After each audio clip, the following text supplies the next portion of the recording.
तो पुण्यात्माओं, यहाँ भगवान ने अपनी महिमा बतानी पड़ी, इस दास ने भी अपना बतानी पड़ी कि मैं उस कबीर का दास हूं जो सारी सृष्टि का मालिक है, और वो ज्ञान और सतगुरु आज ये दास ही है। और जो सतलोक आसन भरवाला में आ जाएगा उसको यकीन भी पूरा हो जाएगा, फिर वो निडगमग हो सकता जो इंसान की, जब वो मोक्ष की या कुछ ज्ञान ग्रहण की इच्छा से आया होगा। जो आया होगा बकवादों की, तो वो तो बता ही दिया आपको। कहते हैं कोट वर्ष करो संगत संतों की, पत्थर का जल में क्या भीजे, चंदन बन में रंग ला दे एक बांस बिटम्बी ना सीजे। कहते हैं जैसे पत्थर को तो 20 फुट जल में डाल दो, 2 टुकड़े, और बाहर निकालो 10 वर्ष बाद, चाहे 6 घंटे बाद, और फिर उसको एक दूसरे से लगा दो। उसमें जो के तो गुण है, गुणों में परिवर्तन नहीं हुआ, चिंगारियां निकल रही है उससे।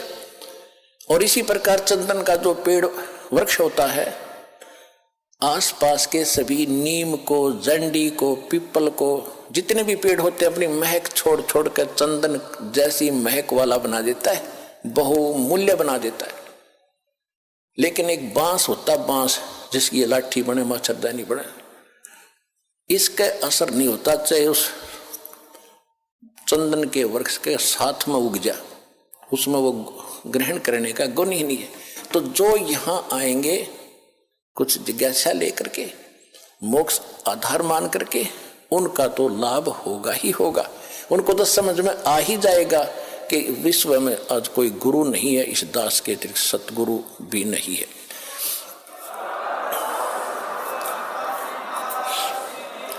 और जो आए होंगे उस पत्थर जैसे, बांस जैसे व्यक्ति हैं, उनका असर होना ही नहीं। वो तो वही फिर कबाड़ में वे क्या करें, कि तो किले में चढ़े जाया करें, पत्थर और काम के आएंगे। तो इस प्रकार के जो व्यक्ति हैं, जिनको इतना ज्ञान, इतना प्रमाण देखकर भी असर नहीं हो रहा कि ये सचमुच कोई बात अलग है, तो वो बताया है कि कोट वर्ष करो संगत संतन की, जैसे पत्थर का जल में क्या भीग गए, और चंदन बन में रंग ला दे एक बांस विटम्बी ना सींचे।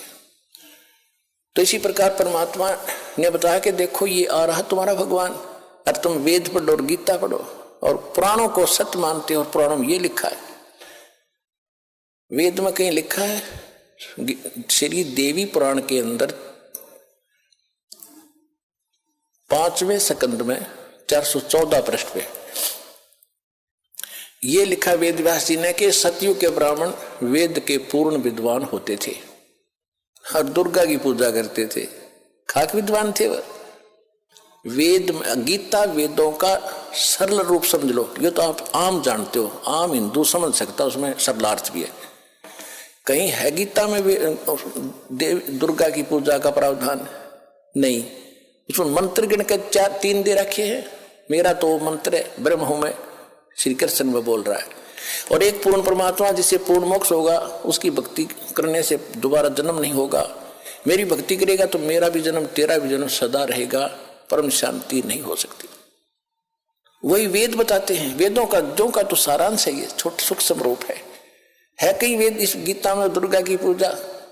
वेद सतयुग के ब्राह्मण वेद के पूर्ण विद्वान होते थे और वो दुर्गा की पूजा करते थे। गांव गांव में मंदिर बनवाना उनका उद्देश्य था। ये मंदिरों का लठी ननगढ़वा रखा है नकली पर ब्राह्मण को और वेद के ज्ञाता को, अब पत्थर पुजवा कर मार दी, सारी दुनिया भूत बनवा दी। परमात्मा कबीर जी यही बताते हैं, वेद पढ़ने पर भेद ना जान, ये 5 पुराण 18। और फिर पत्थर की पूजा करवावे, मंदिर बना, उसमें शिवलिंग दरवा दिया, विष्णु जी की पत्थर की मूर्ति दरवा दी, कृष्ण जी की दरवा दी। खाक पढ़े वेद तुमने, क्या पढ़े पुराण? तो उसमें परमात्मा ने कहा कि ये आ गया तुम्हारा ये भगवान, और तुम इसको निराकार बताते हो। कहा कि तुम जाओ यहां से, क्योंकि काल ने एक फिक्स टाइम का रखा है। काल का दूसरा अर्थ समय भी होता है। तो यहाँ का जो समय है वो निर्धारित है, इसमें कोई परिवर्तन ना वो स्वयं कर सकता, ना किसी और संस्कार में कोई परिवर्तन इसका देवता कर सकता। ये काल भगवान काल है, जो यहाँ का मालिक है, भगवान तो नहीं है, यहाँ का स्वामी है। ये भी काल है, और यहाँ जो समय निर्धारित है ये भी समय भी काल कहलाता है। ये दोनों के दोनों परमात्मा के कबीर साहब के अधीन है, उसके हुक्म के से चलते हैं। तो वो जो काल ने समय फिक्स कर रखा था कि इतने समय में ये तपतशिला पर भुनकर सभी प्राणी अपना गंध इसमें छोड़कर अपने आप उड़ जाते हो, वहां से निकाल दिया, एकदम जंप आता है, जो भी खाली होता जाता है उसको ऐसे फेंक देते हैं। तो एक दिन में सारे पहुंच जाते हैं। फिर वो धर्मराज के पास लाइन लग जाती है, वहां जाकर फिर उनको संस्कार वश अलग अलग, जहां जिसका जैसा, कोई स्वर्ग में जाओ, चाहे गधा बनो, चाहे कुत्ता बनो, चाहे राजा बनो, जाओ। वो क्रम फिर शुरू हो गया। तो वो जब तक नहीं, वो चला था इसलिए कि उस समय पूरा हो गया, वो जा चुके होंगे। परमात्मा ने कहा कि वो देखो दूर से आ रहा है और तुम उसको देखो, वो है तुम्हारा भगवान, अब तुम जाओ। तब परमात्मा ने उनको वहां से भेजा। फिर वो काल ने निकट आकर देखा कि ये आदमी कौन खड़ा है, मेरे इस स्थान पर तो कोई आ ही नहीं सकता। 21वां ब्रह्मांड तो दास ने आपको बता रखा है। 21वें ब्रह्मांड में भी एक ऐसा गुप्त स्थान है जहां तपतशिला है। आप सृष्टि रचना के अंदर वो मैप देखोगे, चित्र देखोगे, उनमें समझ में आएगी। जो हमें दास कई बार सत्संग में भी सुनाता है, पुस्तकों में बच्चों ने, भक्तों ने लिखा हुआ है उसको। तो वहां कोई नहीं जा सकता उसके अतिरिक्त। तो वहां उसने देखा दूसरा आदमी कौन आ गया। फिर ध्यान से देखे तो जोगजीत खड़ा है। उसको ये मालूम था कि जोगजीत भाई मेरा पिता का पूरा आज्ञाकारी है, पूरा कृपा पात्र है। पिता माने सतपुरुष कबीर साहब का। और ये वैसे नहीं आया होगा, या तो कोई संदेशा लेकर आया है, मुझे कोई और सजा सुनाओगे, मेरे से कोई गलती तो रोज कर ही हो, या बकवाद देकर रखी इसने। फिर भी हिम्मत सी करके पूछा और कहा कि क्योंकि जब इसको ने सतलोक में गलती की थी ज्योति निरंजन ने, काल ने, तो जोगजीत रूप में आकर ही परमात्मा ने उसको 21 ब्रह्मांड समेत और दुर्गा समेत, और दुर्गा के अंदर सभी आत्मा परमात्मा ने फीड कर दी थी, भर दी थी, जिन्होंने इसके साथ आने की स्वीकृति दी थी। तो इसने वहां दुर्गा के साथ बद व्यवहार करना चाहा, इसकी बेइज्जती करनी चाहिए थी, या उसके मुंह में समा गई पेट में मुख के माध्यम से। तब परमात्मा ने आके इस काल के पेट से निकाली, और दोनों ही दंडित अपराधी हो ही रहे थे, हम भी, वो दुर्गा भी, काल भी। तो काल जो अपराधी बन गया कि उसने वहां गलत कर दी। ऐसे पवित्र स्थान में एक देवी लड़की के साथ बद व्यवहार करे, फिर उसको वहां से 21 ब्रह्मांड समेत भेज दिया, निकल जाए से।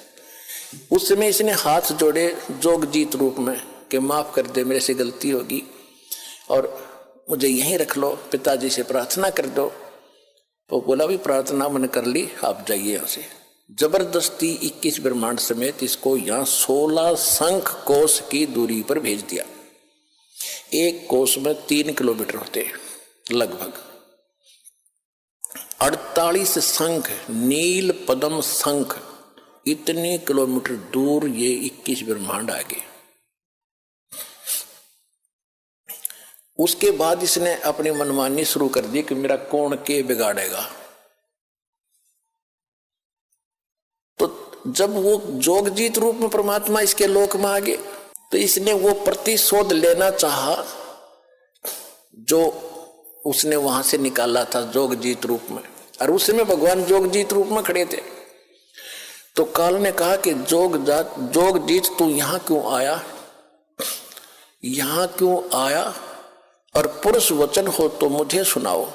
तुम यहां क्यों आयो, और कोई पुरुष की आज्ञा है, परमात्मा का कोई वचन है मेरे लिए, आदेश संदेश है, तो मुझे सुनाओ। और कहते हैं वहां से बाहर निकाला मोही, और जोगजीत ना छोड़ू तो ही। तो मेरे लोक में किस लिए आ गया, तेरी हिम्मत कैसे पड़गी मेरी आज्ञा बिना तू यहाँ आने का। तुम वहां रहो, मैं अपना यहाँ रहूंगा, तुम्हारा क्या मतलब बीच में इंटरफेरेंस करने का। जो वचन है वो बता जल्दी। डर गया वो कि कोई और संदेशा लेकर आया कि और सजाना मिल जाए तुझे, कि बोल क्या आदेश है पिताजी का, मुझे पहले वो बता, फिर मैं तुझे खूब पिटूंगा, तेरे को ऐसी पिटाई करूंगा तू याद रखेगा। तो जोगजीत रूप में भगवान ने कहा कि सुन ले परमेश्वर का पिताजी का आदेश, तूने उसकी आत्माओं को, ये तेरे भाई बहन हैं जो तेरे साथ आ गए, अरे नालायक, इनने तो तेरे ऊपर विश्वास किया, तूने इनके साथ विश्वासघात किया, इनको कंगाल कर दिया। इसने क्या जुल्म कर रखा अपने साथ, इसने ऊपर एक महास्वर्ग बना रखा ब्रह्मलोक में, और उस महास्वर्ग के अंदर इसने अलग से नकली लोक बना रखे, सतलोक, अलखलोक, अगमलोक, अकैलोक। जो ये राधा स्वामी वाले जो करते हैं ना, ये ढोल पीटे हैं, ये तो इस नकली लोक की भी इन पूरा ज्ञान को ना काल के लोक में झूठा बना रखा है। नो की नो नकल ऊपर की दुर्गा से करवा ली इसने। तो परमात्मा ने कहा कि तुमने इनकी क्या हालत कर रखी है। परमात्मा ने कहा कि तू, ये तेरे भाई बहन है सारे, और निकम्मे तेरे पर विश्वास करके आ गए तेरे साथ, तो ऐसा जुल्म। तो इसने क्या कर रखा है, वहां ठगता है आपको। आज आपको ये बताया जा रहा है कि आपको कैसे लूटा जा रहा है, कैसे आप ही भिखारी बन गए। पहले जब वहां से आए सतलोक से, तो आप पुण्यों से भरपूर थे, आप एक बहुत साहूकार के बेटे थे। पहले राजा लोग जो होते थे, उनकी बेटे और बेटियां जो धनी राजा होते थे, सोने के हार, सोने की जूतियां, सोने के, यहाँ तक जैसे अपना राजस्थान में देखे होंगे अभी तक पहनती माताएं चांदी के पहनते, वो सोने के होते थे, और कपड़े सुंदर, उनमें भी हीरे मोती जवाहरात जड़े होते थे। और वो ऐसे हम वहां थे, भक्ति से परिपूर्ण सेठ थे, सारी सुविधाएं प्राप्त थी। अब हम आगे उन सारे आभूषणों समेत, यानी सारी भक्ति समेत इसका साथ भाग्य, जैसे एक अमीर सेठ की लड़की उन्हीं के एक नौकर के साथ भाग गई, हमारे साथ वो बनी हुई है। अब ये उस भागने से पहले उनके जो चल रहा था विचार विमर्श, उनका पता माँ बाप को लग गया। बेटी को समझाया, बेटा यो बालक, और ये तो एक नौकर है, और तू कहाँ की किसकी बेटी है, कुछ आंख खोली, अच्छी बात नहीं, तुझे बहुत दुख हो जाएगा। माँ ने भी समझाया, बेटी बड़ा कैर टूट जाएगा, हम तो शादी कर नहीं सकते, तो इसके साथ जाएगी तो बहुत दुख पाएगी। समझा दिया, हाँ माँ को नहीं जाऊंगी, नहीं जाऊंगी, ऊपर से तो ऐसे करगी, और पीछे तो सारा आभूषण लेकर भागी। अब वो तो शराबी को अभी बकवादी आदमी जाकर अपना रहने लगे कि चाहे वो दो सारा वो लेगी थी धन, पहले तो वो खर्च करवाया, शराब पीवे, उन्हें पीटे छेते, वह जान जो गिरी ना वापस। फिर वो मजदूरी कर रही थी, 2 बच्चे उसके साथ थे, सड़क के ऊपर। ये दास उसमें वहां जेई था, नौकरी कर रहा था। हमारा दूसरा विभाग था, सड़क पर और काम हो रहा था, वहां हम बैठे थे एक वृक्ष के नीचे। वो माई रो रही थी। मैंने पूछा, बहन क्यों रो रही है, क्या बात होगी?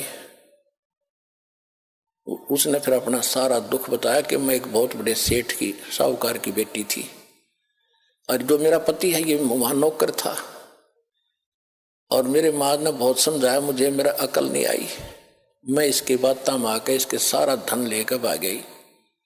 बहुत सा धन, पहले तो धन खर्च करवाया मेरे से, मारा पीटा, 2 बालक हो गए।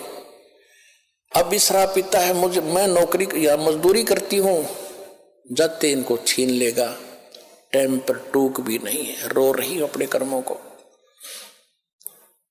अब जब तो हमने थोड़ी सी सहमति हुई, भाई हम क्या कर सके, हम या रोजी रोटी वाले आदमी, हम तो आपको क्या दें बेटा, हम भी कुछ ज्यादा ध्यान नहीं दिया। दुख जरूर होता है ऐसी सुनकर कथाएं।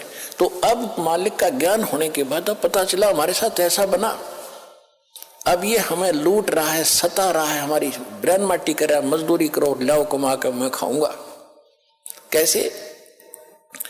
आप पहले जो धन लेकर आए थे अपने बाप से, वो तो इसने महास्वर्ग में आपको वहां रखा ठाठ से, और आपके उस पुण्य के ऊपर इसने कमीशन रखा है, होटल बना रखा है अपनी, वहां बना खूब बढ़िया साजबाज, किसी में 25% कमीशन देता है, और पैसे जो वहां खाने पीने के ठाठ हैं, विमान है, वो आपकी पूंजी खर्च होती है। जब वो पूंजी समाप्त हो जाती, आपको पृथ्वी पर पटकता है कि फिर पुण्य कमाओ, फिर पुण्य कमाओ, फिर कहां स्वर्ग में आओ, वहां खत्म करो, फिर पाप भी साथ बनते हैं, यहां पर नरक में भी जाओ, जैसा करोगे वैसा ही फल मिलेगा, यहां कोई परिवर्तन नहीं है। अब परमात्मा ने आके बताया, होय होय, परमात्मा ने कहा, रे जालिम, ये जुल्म कर रखा तेने, हैंड टू माउथ कर दिए कि सेठ के बेटी बेटा बेटी थे, और तेने के जुल्म कर रखा है। इनसे मजदूरी कराता है, मौज तू मार रहा है, तेरे देवता मार रहे हैं, ब्रह्मा विष्णु महेश क्या है, ये भी आप कमाई कराते हैं तुमसे। इनके लोक में गए, स्वर्ग में तुम्हारी पूंजी पुण्य की खत्म हुई, इनका कमीशन फिक्स्ड है, पैसे तुम्हारे होंगे। सब होटल खोले बैठे यहाँ पर किस कंगाल देश में, लोक में, 21 ब्रह्मांड के अंदर। फिर वहां से खत्म होते फिर जाओ नीचे, जबरदस्ती फेंक देंगे। एक दिन भी ना रखे विष्णु अपने घर में, अपने श्लोक में, तो कितना प्यारा लगता हो तुम्हें। पुण्य खत्म हुए, पल भाग यहाँ से, कौन रोक का बीमारी ने। तो तुम कहाँ उठोगे, उस अपने पिता के घर पर जाके, वहां फिर कोई नहीं आपको भगाएगा, सीने से लगाएगा, सारे सुख देगा। उस सतलोक चलो।